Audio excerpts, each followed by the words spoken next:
కానీ వచ్చిన సీట్లు చూస్తే 11 మాత్రమే కనిపిస్తున్నాయి. పార్టీ మనుగడకు సంబంధించినటువంటి అంశం, ప్రతిపక్ష హోదా కూడా లేకపోయినటువంటి అంశం. ఏం చెప్తారు? కరెక్ట్. అందుకే మామూలుగా జనాలలో వచ్చినటువంటి ఈ మార్పు అనేటువంటిది ఈరోజు మనం ఆలోచన చేస్తే సునామీలాగా అది తడ నుంచి ఇచ్చాపురం దాకా ప్రజలందరూ ఆలోచన దానికి సంబంధించినటువంటి ఆశ పడడం, జగన్మోహన్ రెడ్డి గారికి ఉన్నటువంటి న్యూట్రల్ ఓట్స్ కొన్ని వర్గాలను దూరం చేయడం, రకరకాలుగా ఎస్సీలకు సంబంధించి మేము ఎక్కువ ఇస్తున్నారు, మేము లోన్లు ఇస్తాము, అది ఇస్తాము, ఇది ఇస్తాము అంటే ఏ వర్గాలని ఏ విధంగా ప్రలోభ పెట్టాలనో, ఏ వర్గాలకు సంబంధించి ఏ విధంగా విషం చిమ్మాలనో అన్ని రకాలైనటువంటి కుట్రలు కుతంత్రాలు ఈ 5 సంవత్సరాల్లో అధికారం కోల్పోయిన తర్వాత చంద్రబాబు సమర్థవంతంగా ఈ ప్రభుత్వం చేస్తున్నటువంటి సంక్షేమ కార్యక్రమాలకి, అభివృద్ధికి, సంస్కరణలకి తట్టుకోలేక విష ప్రచారానికి ఒడగట్టాడు. ఈరోజు మనం చెప్పాలంటే సాక్షి ఛానల్ ఉంది, సాక్షి పత్రిక ఉంది. ఈ 2 తప్ప మనకి మీడియాలో మరొకరు లేరు. అటువంటి పరిస్థితుల్లో ఎన్ని రకాలైనటువంటి పత్రికలు, ఎన్ని రకాలైనటువంటి మీడియాలు ఇవన్నీ కలిసి రోజుకు ఒకటి ముందస్తు ప్లాన్ ప్రకారం లేనటువంటి దాన్ని, జరగనటువంటి దాన్ని జరిగినట్టుగా చిత్రీకరించడం, అభూత కల్పనలు, అబద్ధాలు, అసత్యాలు ఇవన్నీ ప్రచారం చేయడానికి ఎన్ని రకాలైనటువంటి కష్టాలు పడ్డారో దానివల్ల 1-2%, 3% అయ్యారు, 4% అయ్యారు. ఎంతోమంది దానికి సంబంధించినటువంటి దాంట్లో ఇది నిజమని నమ్మేటువంటి అమాయకులు కూడా ఉండకపోరు. కాబట్టి ఇవన్నీ కూడా ఒక్కొక్కటిగా ఈ ప్రభావం అంతా చూపిన తర్వాత ఎన్నికలు వచ్చినటువంటి సందర్భంలో ఎన్నికల కమిషన్ ఏది చెప్తే అది చేయడం, అధికారులు మార్చివేయడం, ఎక్కడైతే వైఎస్ఆర్ కాంగ్రెస్ పార్టీకి అనుకూలంగా ఉన్న దగ్గర భయభ్రాంతులు చేయడానికి పోలీసులు పెట్టడం, వైఎస్ఆర్ కాంగ్రెస్ పార్టీకి అనుకూలంగా లేని దగ్గర ఎక్కడైతే ఉందో అక్కడంతా వాళ్ళకి అనుకూలంగా లేని దగ్గర ఇష్టం వచ్చినట్టుగా ఒక కానిస్టేబుల్, అర కానిస్టేబుల్ పెట్టి తెలుగుదేశం పార్టీకి సంబంధించినటువంటి నాయకులు, కార్యకర్తలు యథేచ్ఛంగా రిగ్గింగ్కి పాల్పడడం. ఎందుకంటే ప్రభుత్వం యొక్క కంట్రోలింగ్ తప్పుతుంది, ఎన్నికల కమిషన్ చేతులకు వెళ్ళిపోతుంది. ఎన్నికల కమిషన్ చేతులకు వెళ్ళిన తర్వాత మనం చూసాం గొడవలు, గందరగోళాలు, రకరకాలుగా వాళ్ళని అరెస్ట్ చేయించాలని, అసలు వాళ్ళు ఉండకూడదనేటువంటి ఆలోచనతో అనేక రకాల చంద్రబాబు గురించి కూడా చంద్రబాబు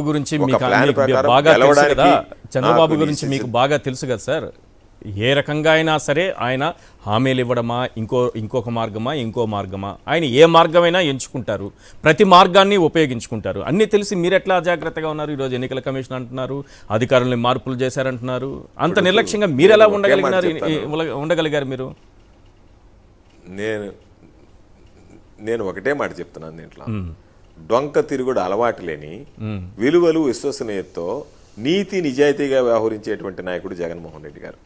ఏ గడ్డైనా కరిచి, ఏ అడ్డదారైనా తొక్కి ఏదో ఒక విధంగా అధికారంలోకి రావాలని ఆలోచన చేసేవాడు చంద్రబాబు నాయుడు గారు.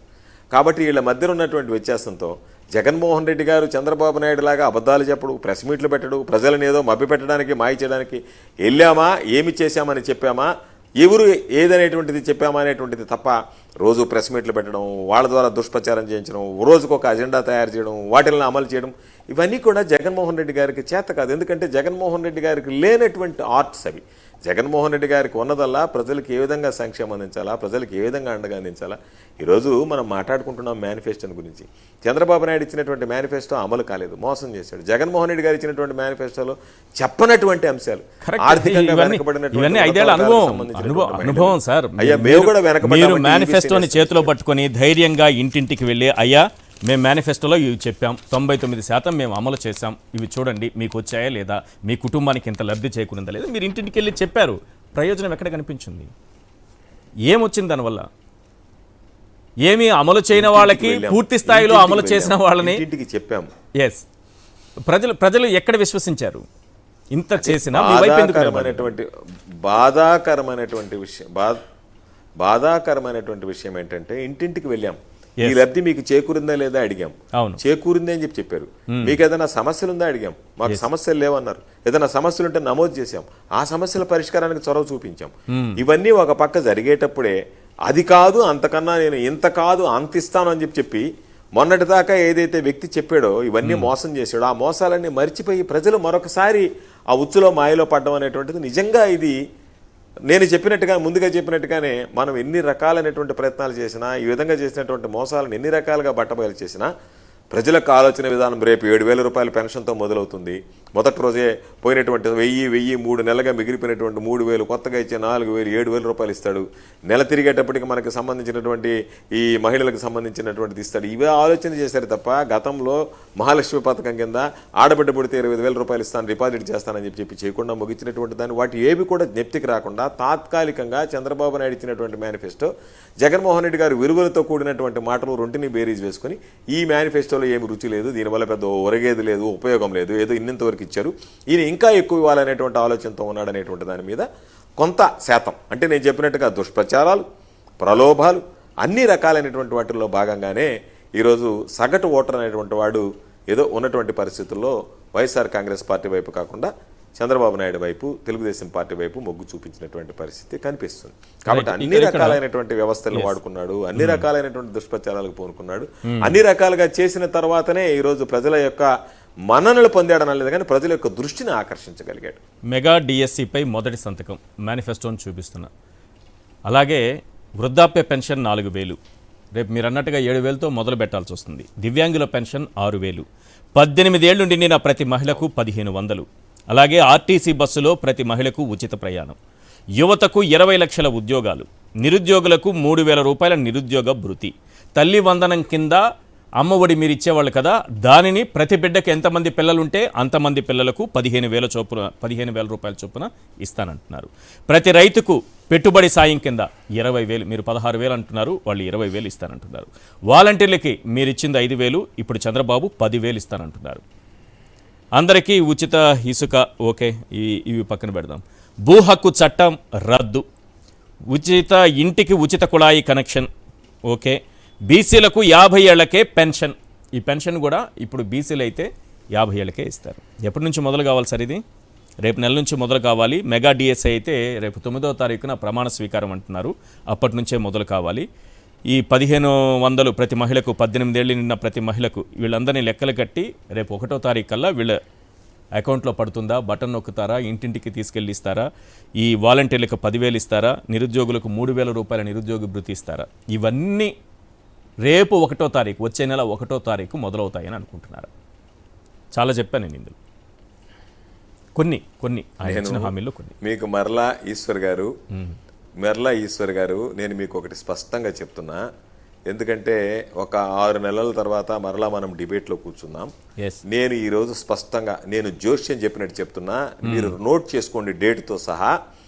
చంద్రబాబు నాయుడు చెప్పినటువంటివి ఏవి కూడా ఈ రోజు మనం ఇచ్చేటువంటి పరిస్థితుల్లో, అంటే కొంతమందికి కోసేసి వైఎస్ఆర్ కాంగ్రెస్ పార్టీ వాళ్ళకి మీరు ఇవ్వబడలేదు, అమాయకులకు ఇవ్వబడలేదు, న్యూట్రల్స్కి ఇవ్వబడలేదు, జన్మభూమి కమిటీలు పెట్టండి, ఇదిగో నేను ఎంతవరకే ఇస్తానని చెప్పి కోసి ఇవ్వడమో అటువంటివి ఏదన్నా చేస్తే నేను చెప్పలేను. కానీ చంద్రబాబు నాయుడు ఇచ్చినటువంటి, మనం ఇచ్చినటువంటి విధంగా సాచ్యురేషన్ బేసిస్ మీద చంద్రబాబు నాయుడు చెప్పినది ఏది చేసినా సరే, నేను మరలా చెప్తున్నా ఆన్ రికార్డ్, చంద్రబాబు నాయుడు అనేటువంటి వ్యక్తి సాచ్యురేషన్ బేసిస్ మీద ఈరోజు చెప్పినటువంటి నేను నెరవేరిస్తే శాశ్వతంగా నేను రాజకీయాలకు దూరం అయిపోతాను. ఎందుకంటే రేపు 2029లో పోటీ కూడా రాను, కట్టుబడి ఉన్నారా, పోటీ కూడా చేయను. ఎందుకంటే చెప్తున్నాను ఇవి అందుకే చెప్ప 6 నెలలు కట్టుబడి ఉన్నా. 6 నెలల తర్వాత మనం కూర్చొని మాట్లాడితే ఈ రోజు ఏ విధంగా సాచ్యురేషన్ బేసిస్ మీద ఇచ్చామో, అంటే మరలా సాచ్యురేషన్ బేసిస్ అంటే మీకు ఎకరా ఉంటే ఇవ్వను, అరెకరాను ఉంటేను, అటువంటి వాళ్ళకి సాచ్యురేషన్ కాదు. ఈ రోజు మనం ఇచ్చినటువంటి విధానాలు, మనం తీసుకున్నటువంటి నిర్ణయాల ప్రకారం ఏ విధంగా సాచ్యురేషన్ బేసిస్ మీద ప్రజలకు అందించామో అదే రీతిలో చంద్రబాబు నాయుడు అనేటువంటి వ్యక్తి ఇవన్నీ అమలు చేస్తే 6 నెలల తర్వాత మనం కూర్చొని డిబేట్ చేద్దాం.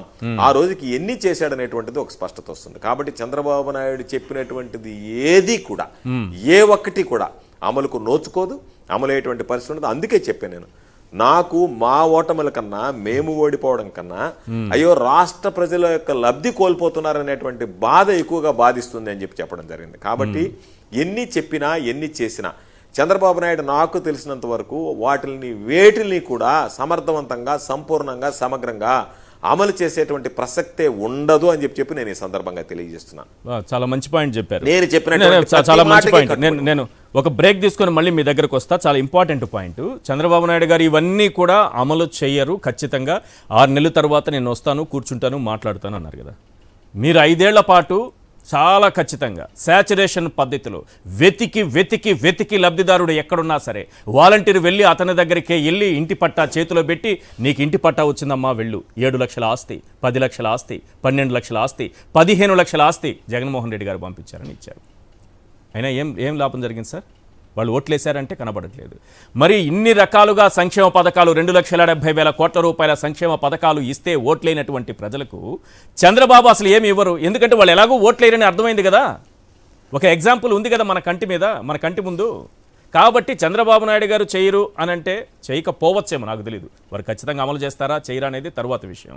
కానీ ఇలా చేసినా సరే అది ఓట్ల రూపంలో రాదు. కాబట్టి చంద్రబాబు నాయుడు గారు కూడా ఆలోచిస్తారేమో ఎందుకు చేయాలి, చేసినంత మాత్రాన వైఎస్ఆర్సీపీకి ఏమన్నా వాళ్ళు ఓట్లేశారా? 99% హామీలు అమలు చేశారు, వాళ్ళు ఏమన్నా ఓట్లేశారా? కాబట్టి ఈ సంక్షేమ పథకాలు కానీ లేకపోతే ఇచ్చిన హామీలు కానీ మనం పేపర్లో పెట్టుకోవచ్చు, మేనిఫెస్టో అనేది అందంగా బుక్ చేసుకోవచ్చు, దాన్ని ప్రింట్ చేసుకోవచ్చు. కానీ ఇవి ఓట్లు కురిపించవన్న విషయాన్ని మాత్రం చాలా క్లియర్గా అర్థమవుతుంది.